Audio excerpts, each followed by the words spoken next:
مولاي صل وسلم دائما أبدا على حبيبك خير الخلق كلهم. مولاي صل وسلم دائما أبدا على حبيبك خير الخلق كلهم. مولاي صل وسلم دائما أبدا. اور جو دنیا کی محبت غالب آنے لگتی ہے تو وہ پھر کمزور ہو جاتی ہے، اور رب کا خوف، رب کی محبت اور اس کی اطاعت کا جذبہ پہلے سے زیادہ بڑھ جاتا ہے.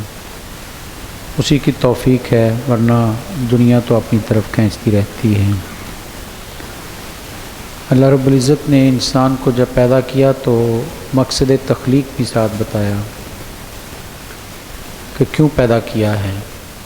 اتنی بڑی دنیا آباد کر دی ہے، خرب ہا انسان آ رہے ہیں، کہیں پر عذاب آئے، کہیں قومیں مٹا دی گئیں. مقصد کیا تھا اس سارے جو کھیل رچایا گیا؟ قرآن مجید نے بڑا واضح کہہ دیا، وما خلقت الجن والانس الا لیعبدون، کہ مقصد تخلیق فقط اور فقط اپنی عبادت ہے، کہ تم میری بندگی کرو گے، میری عبادت کرو گے. اور جس ذہن میں رکھیے کہ عبادت چند رسوم و رواج کا نام نہیں ہے. قرآن نے یہاں یہ نہیں کہا کہ چند کام کرو گے تو میری عبادت ہوگی. قرآن نے کہا مقصد زندگی عبادت ہے. اس کا مطلب کہ زندگی جب تک ہے تم عبادت میں مصروف رہو، اس لیے کوئی لمحہ بھی عبادت سے خالی نہیں جا سکتا. نماز اس عبادت کا ایک بہت بڑا اظہار ہے، اور اس لیے اسے لازم قرار دے دیے. کم از کم یہ تو ہر ایک نے ادا کرنی ہے، اس میں کسی کو چھوٹ نہیں ہے.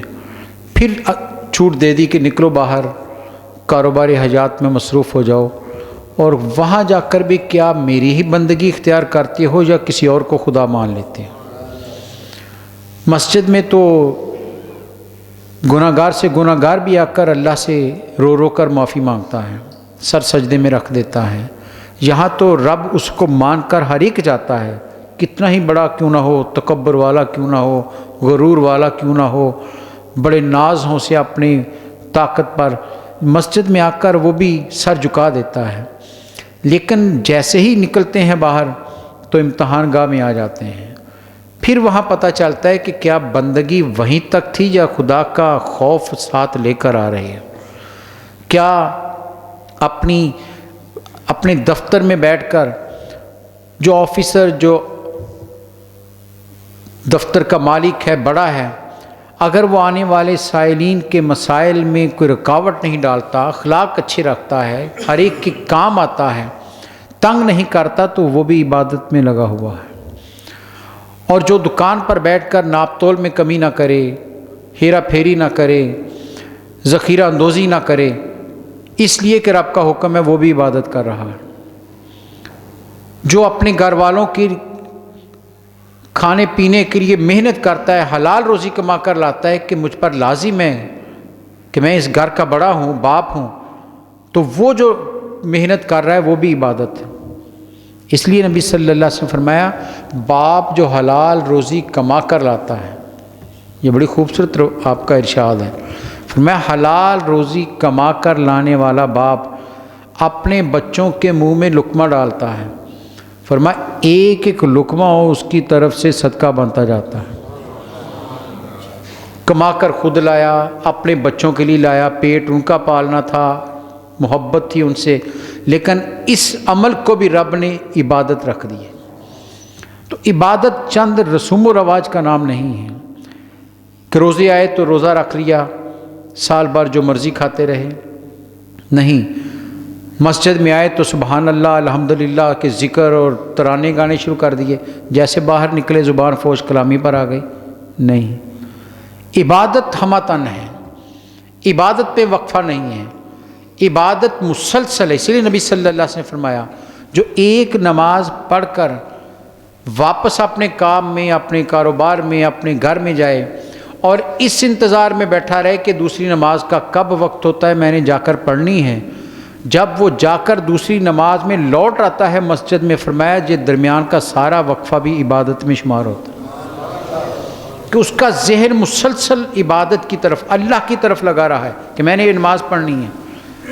وہ اس دوران اپنے کاروبار میں لگا تھا، وہ لیٹ گیا، آرام کرنے لگ گیا، وہ اپنے دفتر میں چلا گیا، کچھ بھی کر رہا تھا، فرمایا وہ وقفہ ذہن میں یہ ہے کہ ابھی عبادت نماز پڑھ کر آئے ہیں، ظہر پڑھ لی ہے، اور جاتے ہوئے بازار میں، گلی میں، مسجد سے نکلتے ہوئے خیال یہ مسلسل ہے کہ ابھی عصر پڑھنی ہے، ابھی واپس لوٹنا ہے۔ فرمایا جب وہ عصر کے لیے آ جاتا ہے تو درمیان کا وقفہ جتنا بھی ہے وہ سارا عبادت میں شمار ہو جاتا ہے۔ تو عبادت فقط 5 وقت کی نماز، سال کے بعد روزے، زندگی میں ایک حج، توفیق ملی تو زکوٰۃ، یہی نہیں ہے۔ یہ تو ایک اظہار ہے جو لازم کر دیا گیا ہے کہ مسلمان ہو تو یہ تو تم نے کرنا ہی کرنا ہے، ان سے تم سیکھ کر آگے کیا کرتے ہو۔ فلسفہ دیکھ لیں اب نماز کا، کہ نماز میں سر سجدے میں رکھ کر مٹی پہ خود ناک اور ماتھا ٹیک کر کہتا ہے سبحان ربی یا لالا، تو اصل تو اس کا امتحان یہ ہے کہ باہر نکل کر بھی تکبر تمہارے ذہن میں تو نہیں آ جاتا میں بڑا ہوں، وہاں تو خود زمین پر سر رکھ کر آ رہے تھے، کیا باہر نکل کر بھی اسے ہی سب سے اعلیٰ مانتے ہو یا خود بن جاتے ہو؟ یہ ہے نماز کا فلسفہ۔ زکوٰۃ کیا ہے؟ زکوٰۃ محنت سے کمایا ہوا مال، مشقت سے کمایا ہوا مال، دن رات ایک کر کے انسان کماتا ہے۔ فرمایا دو، کسی کو بھی دے سکتا تھا، قرآن کا ایسے نہیں، جہاں ہم کہتے وہاں دو۔ 8 مصارف قرآن نے خود بیان کیے سورۃ التوبہ میں، فقیر، مسکین، مسافر، عاملین، مؤلفۃ القلوب، مقروض، غلام اور مسافر، یہ قرآن نے خود بیان کی کہ یہ وہ حقدار ہیں جن کا زکوٰۃ خود لے کر جاؤ، پہنچاؤ ان کو۔ فلسفہ کیا ہے کہ سال میں تم پر صاحب نصاب ہو گئے، تم پر واجب ہوگی تو دینی ہے۔ اصل تو فلسفہ یہ تھا کہ کیا سال بھر بھی ان غریبوں کا احساس دل میں رہتا ہے یا نہیں رہتا؟ یہ تو تم آ گئے ہو اس کو دینے، کیا باقی دنوں میں بھی ان کا خیال دل میں رہا یا نہیں رہا؟ کیا غریب سے ہمدردی رہی یا نہیں رہی؟ کیا اس کو اپنے مال میں شامل کیا یا نہیں کیا؟ قرآن کہتا ہے نا فی اموالہم حق للسائل والمحروم۔ قرآن کا جملہ پڑھیے، قرآن نے کیا خوبصورت لفظ استعمال، قرآن کہتا ہے فی اموالہم حق للسائل والمحروم، کہ ان امیروں کے مالوں میں غریب اور محتاج کا حق ہے۔ یہ نہیں کہا کہ اس کا حصہ کوئی اس کو جا کر دو، اس کو اس کی مدد کرو، فرمایا حق ہے۔ اور حق کے بارے میں کیا ہے؟ جب تک آپ حقدار تک نہ پہنچائے آپ مجرم ٹھہرے رہیں گے۔ حق کو حقدار تک پہنچانے والا جب تک یہ حق اس تک نہیں پہنچاتا، وہ اسے جواب دینا پڑے گا کل قیامت کے روز، کہ وہ حق تو اس کا تھا، رب نے تیرے مال میں رکھ دیا، تو خود ہی کھا گیا یا اس کو واپس کیا یا نہیں کیا۔ تو زکوٰۃ تو یہ فلسفہ لے کر آئی تھی۔ روزہ کیا تھا؟ صرف بھوک پیاس، یہ مقصد نہیں تھا۔ رب کے ہاں خوراک کی کمی نہیں ہے، وہ تو کائنات ساری کو پال رہا ہے، اور کتنی مخلوق ہے جسے آج تک گنا ہی نہیں جا سکا، ہر ایک کو اس کی طلب کے مطابق دے رہا ہے، وہ رازق ہے۔ لیکن روزے کا فلسفہ کیا تھا کہ تم کیا آج بھوک برداشت کر رہے ہو، تمہیں یقین ہے کہ شام کو میرا دسترخوان سج جائے گا، میرے پاس ہے۔ تمہیں یہ احساس دلانا تھا کہ وہ بھی تو معاشرے میں ہیں جنہیں یہ بھی یقین نہیں شام کو ملے گا یا نہیں ملے گا۔ یہ تھا جو اندر ایک احساس پیدا کرنا۔ اور حج تو یہ فلسفہ تھا کہ دنیا میں تم خود اپنی مرضی سے، اپنی خوشی سے، خود بازار سے جا کر منتخب کر کے 2 انسلی چادریں لے آتے ہو، پہن کر لوگوں سے خوشی خوشی مل کر جاتے ہو رب کی طرف۔ یاد رکھو ایک دن آئے گا، خریدو گے تم نہیں، پیچھے والے خریدیں گے، ہوں گی یہی 2 انسلی چادریں، اور جانا تم نے پھر اسی رب کے پاس ہی ہے۔ یہ احساس دلانا تھا کہ دنیا سے محبت نہ رکھو، جانا اللہ کی طرف ہی ہے۔ تو یہ عبادات تو ہمیں ایک سوچ دے کر جاتی ہے۔ تو قرآن کہتے ہیں تمہارا مقصد تخلیق عبادت ہے، تمہیں پیدا ہی اپنی عبادت کے لیے کیا ہے۔ اگر کوئی بیٹا، بچی اپنی ماں اور باپ کی خدمت اس لیے کر رہے کہ اللہ اور اس کے رسول کا حکم ہے تو وہ عبادت کر رہے ہیں۔ اگر کوئی باپ اور ماں اپنے بچوں کی کفالت اور ان کی پرورش اس لیے کر رہے ہیں کہ یہ میرا فرض ہے جو مجھ پر دین نے لگایا ہے، وہ بھی عبادت کر رہے ہیں۔ تو عبادت تو ہمتن ہے، مسلسل ہے، اس میں بریک نہیں ہے، اس میں وقفہ نہیں ہے۔ تو قرآن کہتا ہے ہم نے تمہیں پیدا ہی اپنی عبادت کے لیے کیا تھا، اور یہ جو تہوار اور دن آتے ہیں یہ ہمیں اس عبادت کا ذوق اور پہنچا کر جاتے ہیں۔ وہ جو کمی آ جاتی ہے، دنیا کی محبت میں ہم غفلت کا شکار ہونے لگتے ہیں، یہ عبادات ہمیں پھر سے تازہ دم کر دیتی ہیں، خدا کا خوف دل میں لے آتی ہیں، خدا کی طرف رجوع کا شوق پیدا کر دیتی ہیں کہ نہیں، دنیا نہیں، رب سے لو لگانی ہے، رب کی طرف رجوع کرنا ہے، رب ہی ہے سب کچھ، اس لیے دنیا کی طرف اپنا دھیان نہیں لگانا بلکہ اللہ کی طرف لوٹ کر جانا ہے۔ تو یہ مقصد تھا جو ان عبادات کا، اور ان میں رمضان المبارک کے بالکل ہم قریب کھڑے ہیں۔ یوں سمجھیے کہ یہ جمعہ جو ہے رمضان سے باہر آخری جمعہ ہے، اگلا جمعہ انشاءاللہ رمضان میں آئے گا، پہلا یا دوسرا جمعہ ہوگا، رمضان ہوگا، یعنی بالکل ہم دہلیز پر کھڑے ہیں۔ تو ذہن میں خیال آیا کہ ہم رمضان کی فضیلتیں اور عظمتیں تو بیان کرتے ہیں، علماء کرتے ہیں، سارے قرآن بھی بیان کر رہے ہوں گی بھی انشاءاللہ، لیکن اس رمضان سے پہلے ذرا تھوڑا سا ذکر ہم اپنی توجہ کو، اپنی خیالات کو ذرا مرتکز تو کریں کہ یہ رمضان میرے نبی کی زندگی میں بھی آتا تھا، کیا ویسے ہی روٹین لائف ہوتی تھی یا دن بدل جاتے تھے؟ کیا وہی طرز عمل رہتا تھا یا رمضان میں آپ کا طریقہ بدل جاتا تھا؟ معمولات رسول صلی اللہ علیہ وسلم رمضان میں کیا تھے؟ صحابہ اکرام رمضان کو کیسے گزارتے تھے؟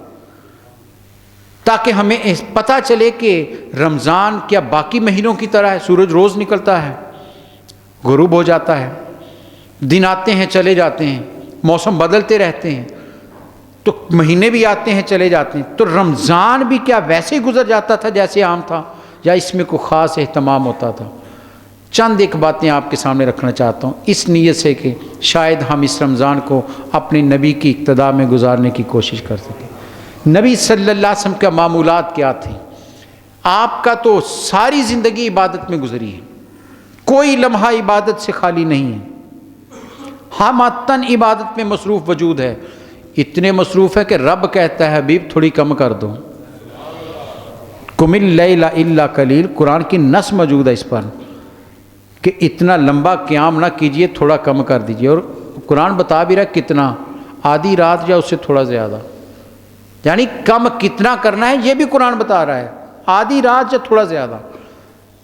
اتنی عبادت کرنے والے رسول صلی اللہ علیہ وسلم، وہ تو ساری زندگی ان کا معمول رہا ہے، کیا رمضان میں بھی یہی تھا؟ آئیے ذرا سیرت کا مطالعہ کرتے ہیں۔ روایت ہے کہ نبی صلی اللہ علیہ وسلم تشریف فرما تھے، بلکہ اس سے بھی پہلے رجب کا مہینہ آیا تو نبی صلی اللہ علیہ وسلم نے چاند کو دیکھا تو دعا مانگی۔ یہ بڑی لوگ اس کو آگے سے آگے سوشل میڈیا پر شیئر کرتے ہیں، کبھی اس پر غور نہیں کیا کہ آپ آپ نے ارشاد کیا فرمایا ہے؟ کیا فرمایا اس میں آپ نے؟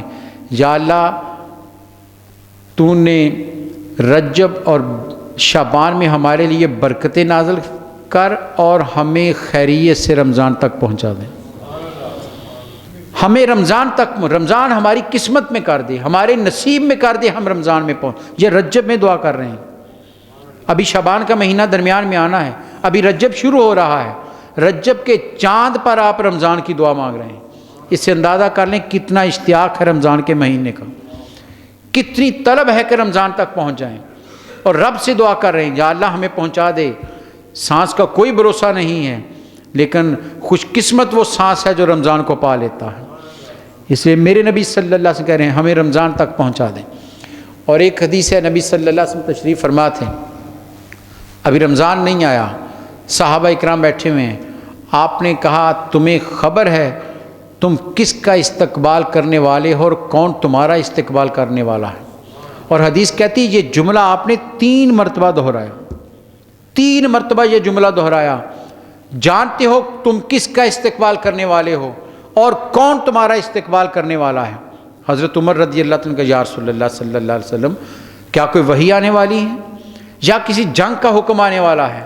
آپ نے فرمایا نہیں، ہم اس مہینے میں جا رہے ہیں، وہ مہینہ ہم پر آ رہا ہے رمضان کا، جس کی پہلی رات میں اللہ اہل قبلہ کو معاف کر دیتا ہے۔ فرمایا پہلی رات میں اللہ اہل قبلہ کو معاف کر دیتا ہے۔ یہ ابتدا ہو رہی ہے رمضان کی، پہلی رات میں رب کی رحمت اس جوبن پر ہے، تو جو جو رمضان گزرے گا کتنی بڑھتی چلی جائے گی، کون اندازہ کر سکتا ہے؟ جس کی پہلی رات کی نوید میرے سرکار یہ سنا رہے ہیں کہ رمضان کے آنے کے ساتھ ہی، ابھی روزہ نہیں شروع ہوا، رات آئی ہے۔ یہ نہیں فرمایا روزہ رکھو گے تو بخش دے گا، فرمایا پہلی رات ہی اللہ اہل قبلہ کو معاف کر دے، سب کو معاف کر دیتا ہے۔ فرمایا اس مہینے کا استقبال کرنے والے ہیں، اور اس اللہ کی رحمت تمہارا استقبال کرنے والی ہے۔ رحمت باری تعالیٰ اس منتظر کھڑی ہے کہ رمضان آیا اور مومنوں کو بخش دیا جائے۔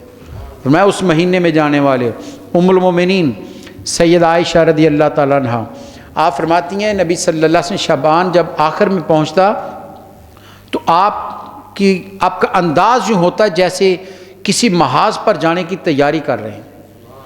کہتی میں نے پوچھ لیا ایک دن یا رسول اللہ صلی اللہ علیہ وسلم کیا کسی محاذ پر جا رہے ہیں، جنگ پر جا رہے ہیں، اتنی تیاری کر رہے ہیں؟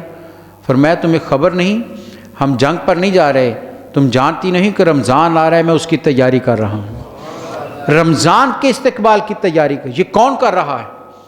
یہ کائنات کے مالک کا حبیب کر رہا ہے نبی صلی اللہ علیہ وسلم، کہ میں اس رمضان کے آنے کا استقبال کرنے کی تیاری کر رہا ہوں۔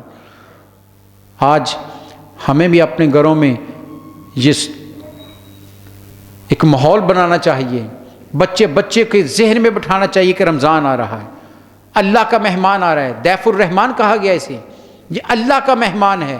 اور مہمان کے بارے میں حدیث ہے نبی صلی اللہ علیہ وسلم فرمایا جو اللہ اور آخرت پر ایمان رکھتا ہے اپنے مہمان کی تکریم اور عزت کرے اس کی۔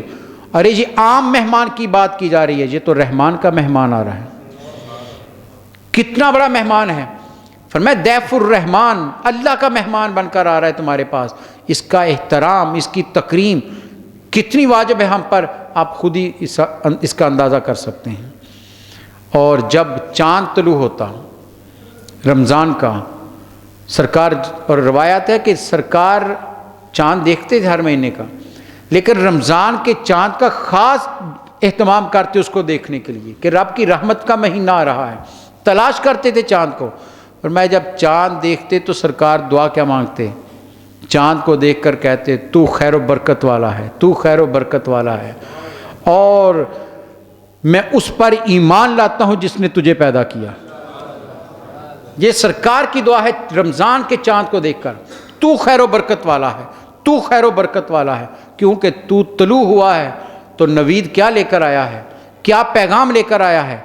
نبی صلی اللہ علیہ وسلم سے فرمایا جب رمضان کا چاند طلوع ہوتا ہے تو فرمایا جنت کے دروازے کھول دیے جاتے ہیں، جہنم کے دروازے بند کر دیے جاتے ہیں، فرمایا شیاطین کو جکڑ دیا جاتا ہے، اور رب کی رحمتیں مومنوں پر نچھاور ہونے شروع ہو جاتی ہیں۔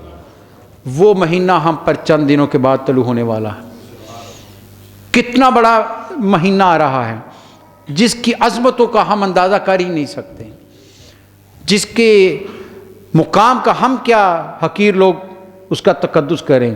ارے جس کا استقبال کرنے کے لیے میرے نبی تیاریاں کر رہے ہیں، صحابہ کو تیار کر رہے ہیں، تیاری کرو رمضان آ رہا ہے، اپنے گھر والوں کو تیار کر رہے ہیں رمضان آ رہا ہے، ایک ماحول بنا رہے ہیں کہ ہر ایک کے ذہن میں بیٹھ جائے کہ بہت بڑا اللہ کا مہینہ آ رہا ہے، شہر اللہ آ رہا ہے، اس کا احترام، اس کا تقدس، اس کے اندر عبادت یہ عام دنوں سے بڑھ جانی چاہیے۔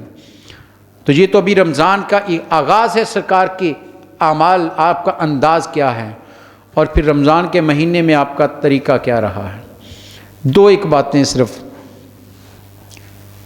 پہلی بات تو نبی صلی اللہ علیہ وسلم شعبان میں کثرت سے روزہ رکھتے تھے، یہ سارے جانتے ہیں، اور ہر مہینے کے 13، 14، 15 کا روزہ رکھتے تھے۔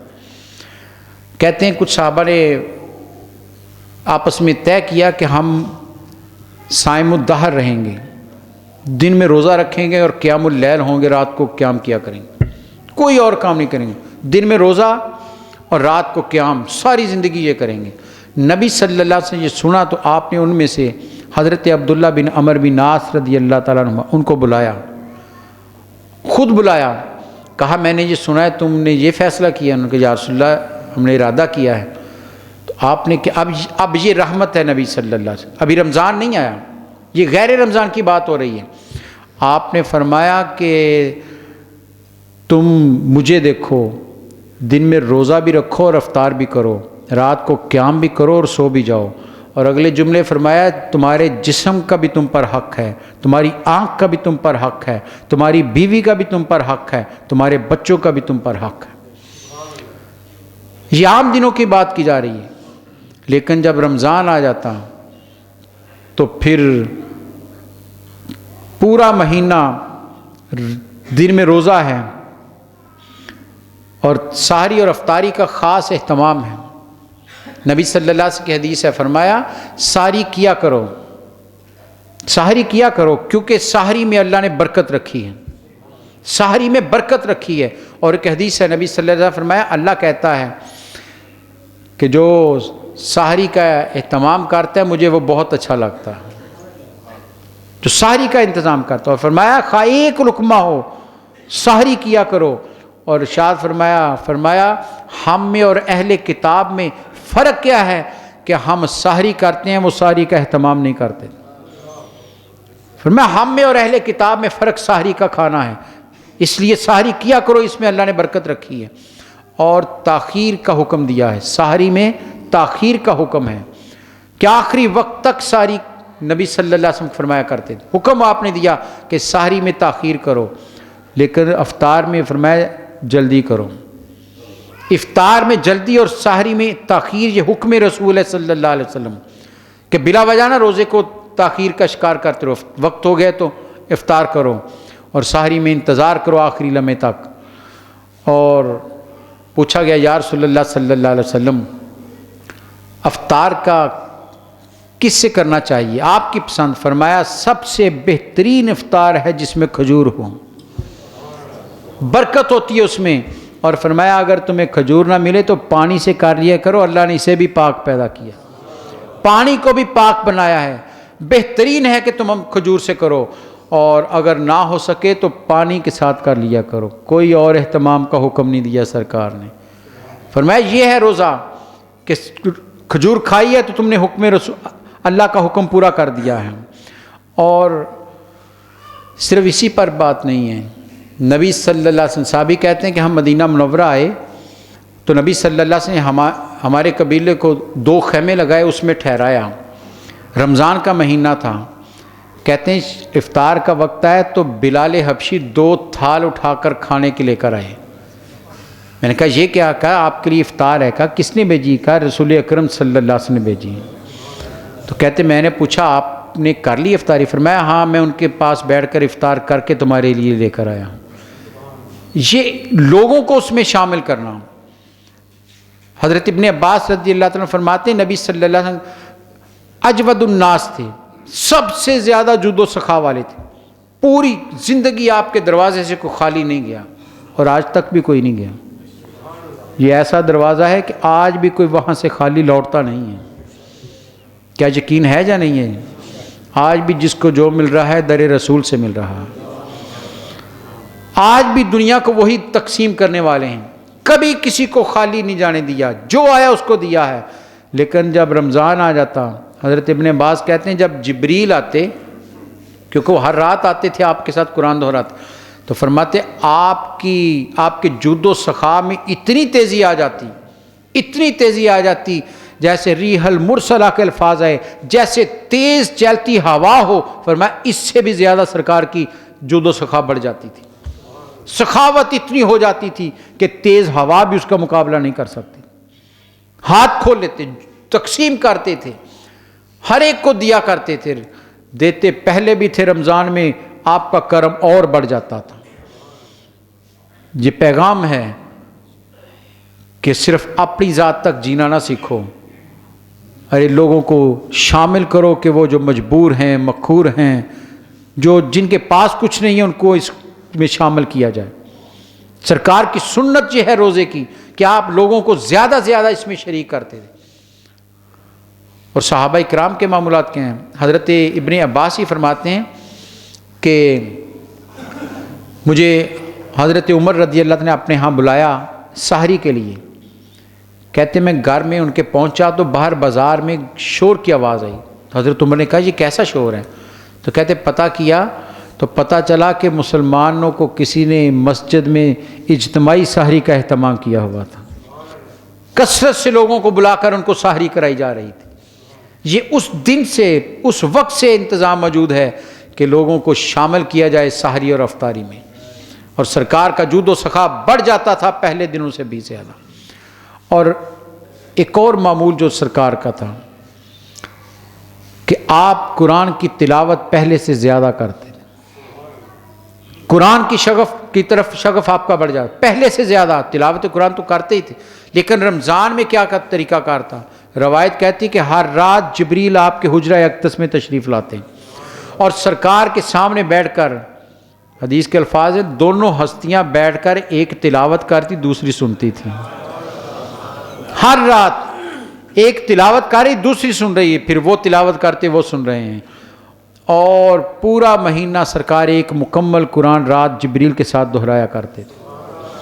اور حدیث کے الفاظ ہیں جس سال آپ کا انتقال ہوا, جو آخری رمضان آپ کی زندگی میں آیا, آپ نے 2 مرتبہ جبریل کے ساتھ قرآن کو ختم کیا. رات کے وقت 2 مرتبہ قرآن پاک ختم کیا ہے. یہ صاحب قرآن کا طرز عمل ہے. یہ میرے نبی صلی اللہ علیہ وسلم جو قرآن لے کر آئے ہیں وہ قرآن راتوں کو جبریل کے ساتھ بیٹھ کر دہرا رہے ہیں, پیغام دے رہے ہیں کہ تمہاری راتیں قرآن کے ساتھ وابستہ ہونی چاہیے, تمہارے دن روزے سے ہوں, تمہاری راتیں قرآن سے ساتھ جڑی ہوئی ہوں. قرآن کی تلاوت بہت سے صحابہ نے بڑی قرآن کو بہت تیز تیز پڑھتے تھے. کچھ کے بارے میں ہے کہ وہ ایک دن میں قرآن ختم کر لیتے تھے. حضرت عبداللہ بن عمر بن عاص کے بارے میں ہے کہ آپ روزانہ ایک قرآن ختم کرتے تھے. رمضان آیا تو نبی صلی اللہ علیہ وسلم کو بلایا کہ میں نے سنا تو ایسے کرتا ہوں. انہوں نے کہا یا رسول اللہ صلی اللہ علیہ وسلم میں ایک قرآن روز ختم کرتا ہوں. فرمایا نہیں, اسے 10 دنوں میں ختم کیا کرو. انہوں نے اصرار کیا یا رسول اللہ میں حافظ ہوں, مجھے استطاعت ہے, میں کر سکتا ہوں. تو آپ نے فرمایا پھر 7 دنوں میں کر لیا کرو, اس سے کم نہ کیا کرو. انہوں نے اور کیا. ایک روایت ہے کہ حضرت ابن مسعود نے کہا تو آپ نے کہا پھر رمضان کی وجہ سے تمہیں 3 دن کی اجازت دیتا ہوں کہ 3 دن میں ایک قرآن ختم کرو. اسے صرف ایک رسم نہ بنا لو کہ تیزی سے پڑھتے چلے جا رہے, اسے قرآن کا حق ادا کر کے اس کی تلاوت کرو. قرآن کو پڑھو تو قرآن کے لفظ تمہارے زبان پر صحیح ادا ہوں, تاکہ قرآن کو پڑھنے کا مزہ بھی آئے اور اس کا حق بھی ادا ہو. تو تلاوت قرآن آپ کی بڑھ جاتی تھی. رمضان میں آ رہا ہے رمضان, عہد کیجئے اپنے نبی کی سنت کو ہم زندہ کریں گے. کم ہوتی جا رہی ہے, ہم دنیا میں مشغول ہوتے جا رہے ہیں, ہم قرآن پڑھنے سے دور ہوتے جا رہے ہیں. قرآن کو ہم نے چند مواقع کے لیے رکھ لیا ہے. نہیں, کھولیے, صاحب قرآن روز تلاوت کر رہے ہیں تو ہمارا تو حق زیادہ بنتا ہے کہ ہم کتنے گناہ گار ہیں. اس لیے آئیے اس رمضان میں کم از کم اور نہیں تو ہر فرد ایک قرآن تو مکمل کرے, زیادہ نہ صحیح, ایک قرآن تو آپ روزانہ کا اس مہینے میں ایک قرآن ختم کریں.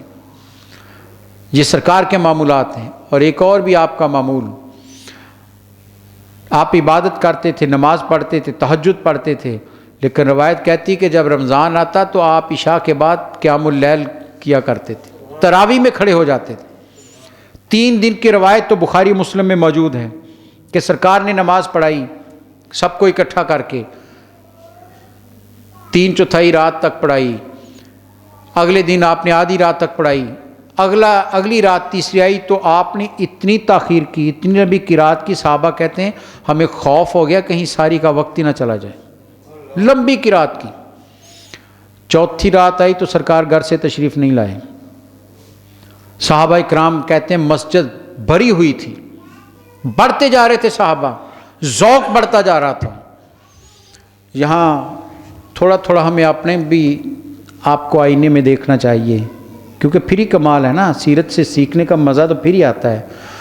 ہمارے یہاں جوں جوں دن گزرتے ہیں تعداد کم ہوتی جاتی ہے، اور وہاں کیا ہے جوں جوں دن بڑھ رہے ہیں تعداد بڑھتی جا رہی ہے۔ اور یہ نہیں کہ آپ وقت کم کرتے جا رہے ہیں، وقت بڑھتا جا رہا ہے، تعداد بھی بڑھتی جا رہی ہے۔ صحابی کہتے تیسری رات اتنی رات تک تلاوت کی کہ سحری کا خطرہ ہو گیا کہ کہیں سحری کا وقت نہ نکل جائے، تلاوت میں کر رہے ہیں۔ اور صحابہ کا ذوق کیا ہے، پیچھے کھڑے ہیں، ارے صاحب قرآن سے قرآن سنا جا رہا ہے۔ آج ایک اچھا قاری تلاوت کرے دل کھنچتے ہیں، جہاں سرکار خود تلاوت کر رہے ہیں۔ صاحب قرآن کی تلاوت کر رہا ہو تو کون پیچھے سے جا سکتا ہے؟ سب کھڑے ہیں۔ چوتھی رات پورا مدینہ آ گیا مسجد بری، آپ گھر سے تشریف نہیں لائے۔ فجر کے وقت آئے، صحابہ نے عرض کی یا رسول اللہ ہم تو اشتیاق میں تھے، ایک نئی عبادت کا ذوق آیا، مزہ آیا، اس لیے ہم سارے مل کر آئے، اجتماع بہت بڑا ہوا۔ آپ نے فرمایا تمہارا یہی شوق دیکھ کر مجھے خطرہ لگا کہیں رب فرض ہی نہ کر دے۔ میں امت کی رحمت کی خاطر میں نہیں آیا، ورنہ یہ فرض ہو جاتی۔ کیا اس کے بعد سرکار نے تراویح نہیں پڑھی؟ پڑھیے حدیث، سرکار ہر رات تراویح پڑھتے تھے، جماعت نہیں کرائی لیکن تراویح ہر رات پڑھی ہے۔ تراویح کو آپ نے مؤخر نہیں کیا۔ تراویح کے بارے میں سن لیجیے، تراویح سنت موقدہ ہے۔ اور سنت موقدہ کیا ہوتی ہے؟ علماء سے پوچھئے جا کر، سنت موقدہ بغیر عذر شرعی چھوڑنا گناہ ہے۔ بغیر عذر شرعی چھوڑنا گناہ ہے، کہ بغیر ہی کسی وجہ کے بیٹھ گیا کہ کوئی بات نہیں ہے۔ گناہ ہوتا ہے جو سنت موقدہ کو بغیر عذر شرعی چھوڑے، یہ فقہ کا اصول ہے۔ تو اہتمام کیجئے، سرکار تو، اور حضرت عمر فاروق رضی اللہ تعالیٰ عنہ روایت ہے کہ آپ کے دور حکومت میں رمضان آیا تو آپ نے حکم دیا کہ ہم مل کر جماعت سے تراویح پڑھیں گے۔ کسی نے کہا کہ رسول اکرم صلی اللہ علیہ وسلم تو 3 دن سے زیادہ نہیں پڑھائی، فرمایا وہاں وحی کا خطرہ تھا، وحی نہیں آنی ہے، اب فرض نہیں ہوتی، سب کو اکٹھا کر لیا۔ اور روایت ہے کہ چراغاں زیادہ کیا گیا، مسجد کو روشن کیا گیا، زیادہ روشنیاں کی گئیں۔ حضرت ابی بن کعب کو حضرت عمر نے کہا ابی تم امامت کرو گے؟ انہوں نے کہا میں کیوں، بڑے بڑے صحابہ ہیں۔ کہا ارے قیامت کے روز بھی تو نے ہی کرنی ہے، یہاں ہمیں سناؤ۔ جب قیامت میں نبی صلی اللہ علیہ وسلم فرمایا کہ ابی تلاوت قرآن کرے گا، ارے تو حشر کا قاری قرآن ہے، ہمیں یہ بھی سنا۔ کہتے ہیں چراغاں تھا، رش تھا، اعلان ہو گیا، مولا علی شیر خدا گھر سے نکلے مسجد کی طرف۔ اب جن کے اندر یہ ذوق ہوتا ہے، جو عبادت کا مزہ لینا چاہتے ہیں، جن کے اندر جنہیں سجدوں میں لطف آتا ہے، جنہیں لذت آتی ہے سجدوں میں، مولا علی شیر خدا گھر سے نکلے، مسجد کو دیکھا بڑی روشن ہے، چراغاں ہی چراغاں ہیں، بہت اجتماع ہے۔ کسی سے پوچھا آج کیا ہوا، یہ کیا وجہ ہے؟ تو ان کا آپ کو خبر نہیں پہنچی کہ حضرت عمر فاروق امیر المومنین نے حکم دیا ہے کہ ہم تراویح کی نماز جماعت سے پڑھیں گے، اس لیے آج روشنیاں کی گئی ہیں، مسجد کو روشن کیا گیا ہے۔ روایت کہتی مولا علی شیر خدا نے راستے میں ہی ہاتھ دعا کریے اٹھا لیے، اور دعا کیا مانگی ہے؟ فرمایا یا اللہ جس طرح عمر نے ہماری مسجد کو روشن کیا تو ان کی قبر کو روشن فرما، تو ان کی قبر کو منور فرما کہ ہماری مسجد کو روشن کر دیا ہے۔ خاص اہتمام کیا جاتا تھا رمضان میں، پتہ چلے کہ یہ مہینہ اور ہے، وہ مہینے اور تھے، زیادہ چراغاں مساجد میں کیا جاتا ہے۔ ہم تو شاید اتنا نہیں کرتے، لیکن سنت صحابہ یہ ہے، پہلے سے زیادہ رمضان میں چراغاں کیا جاتا تھا۔ اور آج بھی سعودی عرب میں آج بھی رمضان جب آتا ہے تمام مساجد اور بازاروں میں روشنیاں زیادہ کی جاتی ہیں، آج بھی تمام مساجد میں زیادہ چراغاں کیا جاتا ہے، بازاروں میں لائٹیں لگائی جاتی ہیں زیادہ، کہ رمضان آیا ہے، اللہ کا مہینہ آ گیا ہے۔ تو سرکار رات کو قیام کرتے ہیں اور تہجد کو پہلے بھی پڑھتے تھے، لیکن رمضان میں آپ جس شوق اور ایک وارفتگی سے ادا کرتے تھے، یہ حدیث ہی بتاتی ہے کہ کیا ذوق ہوتا تھا، کیا شوق ہوتا تھا ان کے اندر۔ تو حضرات گرامی آئیے ذرا ام المومنین کا طریقہ کار بھی سامنے رکھ رہے ہیں۔ میری اور آپ کی کریم اماں جان ام المومنین سیدہ عائشہ صدیقہ رضی اللہ تعالیٰ عنہ، آپ کے بارے میں جب رمضان آتا تو فجر کی نماز پڑھ کے آپ تلاوت قرآن شروع کر دیتی، فرمایا تلاوت کرتی چلی جاتی، جب دن خوب روشن ہو جاتا تو پھر تلاوت ختم کرتی ہے، تھوڑی دیر آرام کرواتی۔ یہ ام المومنین کا طریقہ ہے، سیدہ عائشہ صدیقہ رضی اللہ تعالیٰ عنہ کا۔ اور صحابہ کا معمول کیا ہے؟ ایک بات کہتا ہوں، حضرت ابو ہریرہ رضی اللہ تعالیٰ فرماتے ہیں ہم رمضان میں مسجدوں میں زیادہ قیام کرتے تھے، مسجدوں میں زیادہ قیام کرتے تھے۔ عام دنوں کی نسبت رمضان میں مسجدیں بھری رہتی تھی، رونق رہتی تھی۔ اور فرماتے ہیں کہ ہم بلا مقصد بازاروں میں جایا ہی نہیں کرتے تھے، کام سے جاتے تھے واپس آ جاتے تھے، یعنی بازار میں بلا مقصد جانا رمضان میں کم کر دیتے، عبادت کی طرف توجہ کرتے تھے۔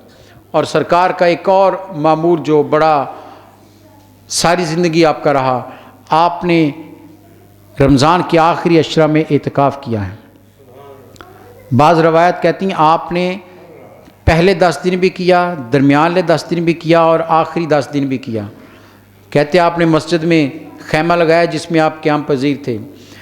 پہلے 10 دن گزرے، دوسرے گزرے، جب تیسرا اشرا شروع ہوا تو سرکار نے، حدیث کے الفاظ ہے، آپ نے اس کا دروازہ جس پر چادر ڈالی ہوئی تھی اسے اٹھایا اور اپنا رخ انور باہر نکالا اور صحابہ کو مخاطب کیا اور کہا صحابہ سنو، میں نے پہلے 20 دن شب قدر کو تلاش کرنے کی کوشش کیا، وہ اس میں نہیں ملی، مجھے جبریل نے رب کا پیغام دیا کہ وہ آخری دنوں میں اب میں آخری 10 دن بھی قیام کروں گا۔ اور آخری 10 دنوں کے بارے میں ہے کہ پھر آپ نے ساری زندگی آخری 10 دن اعتکاف کیا، کبھی نہیں چھوڑا اور ہمیشہ موتقف رہے ہیں۔ یہ سرکار کے معمولات تھے۔ سخاوت بڑھ گئی، عبادت بڑھ گئی، تلاوت بڑھ گئی، رات کا قیام بڑھ گیا۔ اور ارشاد کیا فرمایا؟ فرمایا جو دن میں روزہ رکھے، رات کو قیام کرے ایمان کے ساتھ اور دکھاوا نہ ہو اس میں، فرمایا وہ اس دن کی طرح ہوتا ہے جس دن اس کی ماں نے اس کو جنم دیا تھا کہ اس پر کوئی گناہ نہیں رہتا۔ آئیے ہم اپنی اس رمضان کو سرکار کی سنتوں کے مطابق گزارنے کی کوشش کریں۔ آپ کی جس طرح آپ نے گزارے ہیں اسی طرح حضرت عمر فاروق کا قول اچانک یاد ہے، یہ بہت ضروری ہے۔ آپ نے فرمایا کہ روزہ صرف یہی نہیں کہ کھانا پینا چھوڑ دیا، فرمایا تمہاری زبان اور تمہاری آنکھوں پر بھی پہرا ہونا چاہیے۔ زبان رک جائے تمہاری، فحش کلامی سے، بد کلامی سے، بری بات سے، آنکھ بے حیائی سے رک جائے، اس میں شرم و حیا آ جائے، فرمایا سمجھو تمہارا جسم پورا روزے میں آ گیا ہے۔ اور جب تم ایسا روزہ رکھتے ہو تو پھر رب کے ہاں وہ مقبول ٹھہرتا ہے۔ پھر وہ رب پکارتا ہے الصوم لی ونا اجزی بہی و کما قال، روزہ میرے لیے ہے اور میں ہی اس کا بدلہ ہوں۔ اور سرکار نے فرمایا للصائم فرحتان، روزہ دار کو 2 راحتیں ملتی ہیں، ایک عند الافطار، جب افطاری کرتا ہے تو فرض مکمل ہونے پر خوشی ہوتی ہے کہ میں نے کام پورا کیا، اور فرمایا دوسری عند لقاء ربک، حشر میں سب سے پہلے رب اپنا دیدار روزہ دار کو کرائے گا۔ اللہ تعالی ہمیں رمضان کو سرکار کی اداؤں کے مطابق گزارنے کی توفیق عطا فرمائے۔ وآخر دعوانا الحمدللہ رب العالمین۔ مولاي صل وسلم دائما أبدا على حبيبك